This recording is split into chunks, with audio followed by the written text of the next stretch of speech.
Welcome to RMTC-DHH's series on the high leverage practices for students with disabilities. In this video, we will be discussing the 16th high leverage practice from the CEC and CEEDAR Center's publication, High Leverage Practices in Special Education. This video was made in collaboration with the Problem Solving Response to Intervention PSRTI project. HLP 16 states, use explicit instruction.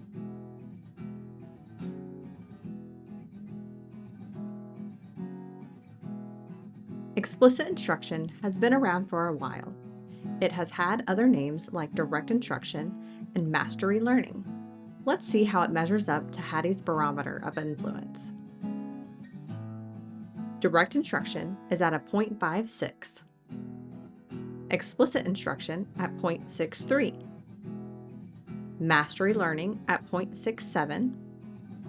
And response to intervention at 0.76.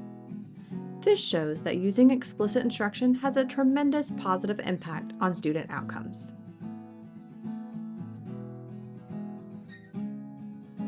The Florida Department of Education and Just Read Florida created practice profiles for literacy instruction.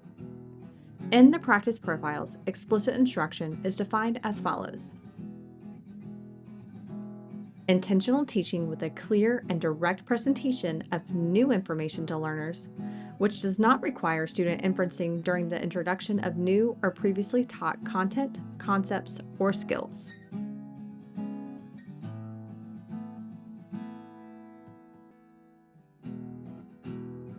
The purpose of explicit instruction is to minimize gaps and misconceptions through teacher modeling and practice through a series of instructional scaffolds. First, through the logical selection and sequencing of content, and then breaking down that content into manageable instructional units based on students' cognitive capabilities. It's essential that complex tasks are broken down into smaller chunks of instruction, and students are provided with clear, concise, and consistent descriptions and demonstration of how the skill is performed. One example of explicit instruction is the gradual release model.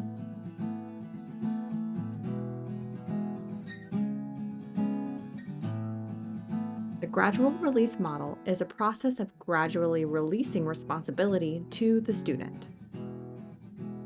Pictured are two triangles. The left triangle, which is upside down, represents the teacher, and the right, the student. The first step in the gradual release process is I do, which is where the teacher models using examples and clear, direct instruction. Notice that the majority of the responsibility is on the teacher for this part, but there is still some responsibility on the student. The student is actively listening during the I do portion. Next is we do, where the teacher and the students work together to solve a problem or complete a task. Notice the balance between the responsibility. There's still more on the teacher to guide the students through the application of the skill or concept.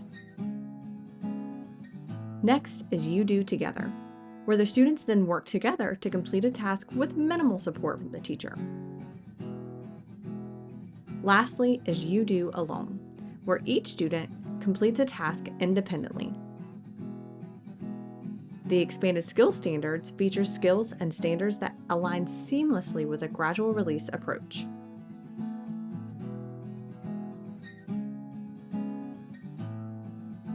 Let's talk about how the gradual release model may look in a lesson. Researchers have identified 6 teaching functions or principles for effective explicit instruction.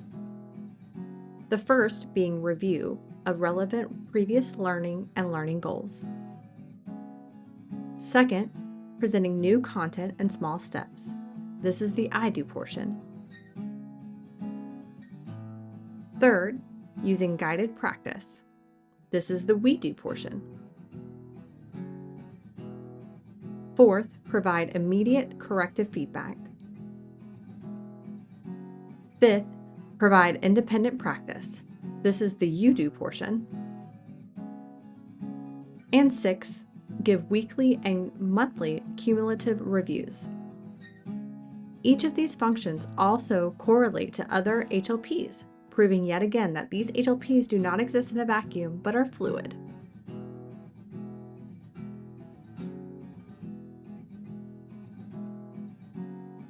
You may be asking, when should I use explicit instruction? Teachers use explicit instruction when students are learning new material or complex concepts and skills. Students who are deaf and hard of hearing are sometimes described as having Swiss cheese knowledge.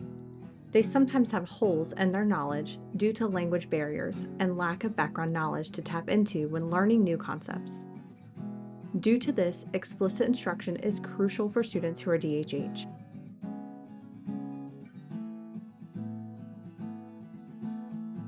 What might not be new to one student may be new for a student who is deaf or hard of hearing.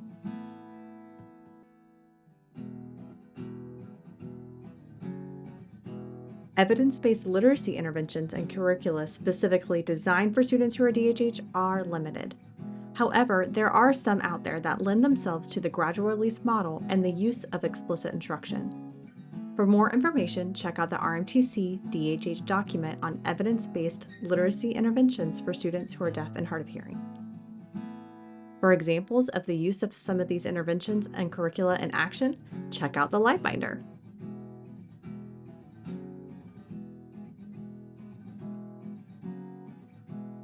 Depending on the need of the student, the gradual release model may look different.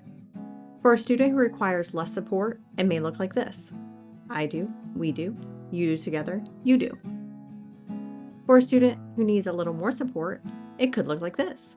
I do, we do, you do together, you do together, you do, you do. For a student who needs even more support, it could look like this. I do, we do, I do, we do, you do together, we do, you do together, you do, you do.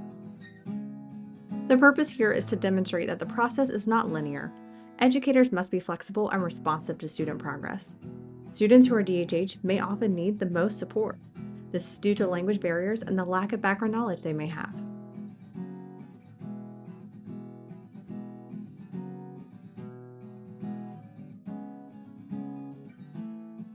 How do you know if the student needs less or more support?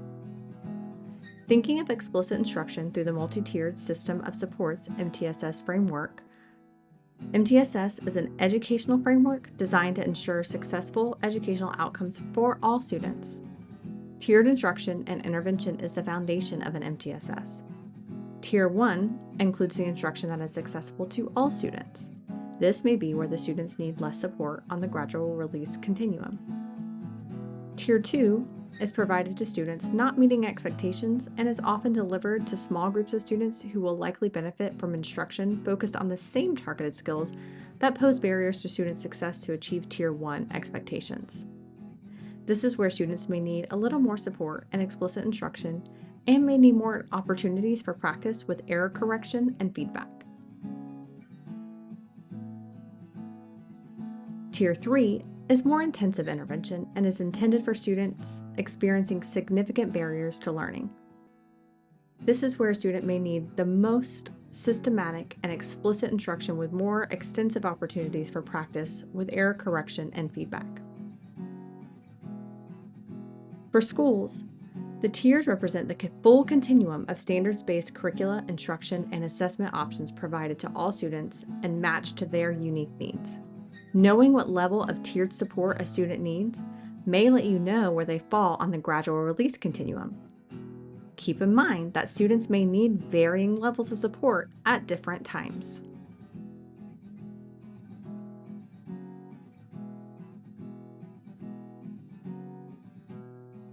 An example of using explicit instruction through the use of the expanded skills standards for students who are DHH with a gradual release model may look as follows. Providing direct one-on-one instruction and self-advocacy from the teacher of the deaf and hard of hearing, teaching the student to ask the general education teacher to use the microphone. This is the I do portion. Then, supported instruction by the teacher of the deaf and hard of hearing, pushing into the general education classroom to support the student applying the advocacy in the classroom. This is the we do. Then, the classroom teacher prompting the student to request the microphone be used. This is also we do. And then finally, the student being responsible for independently requesting the microphone be used, with regular monitoring and feedback. This is you do.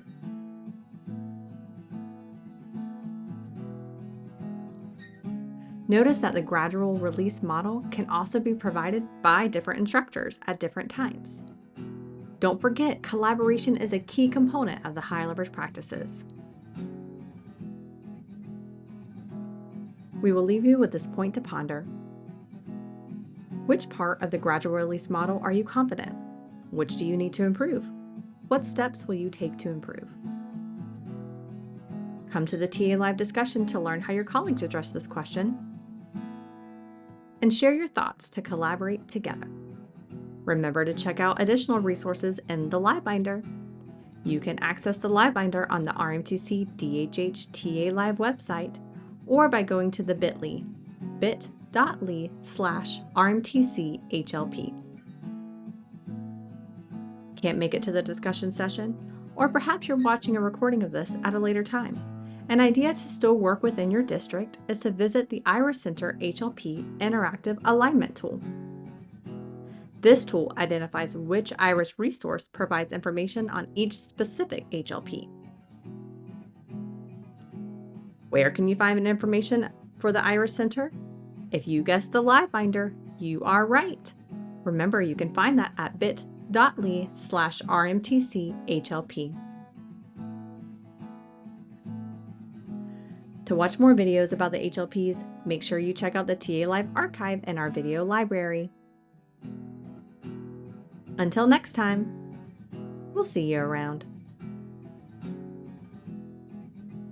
The Resource Materials and Technologies Center for the Deaf and Hard of Hearing project is 73% funded through a grant from the U.S. Department of Education and administered by the Florida Department of Education.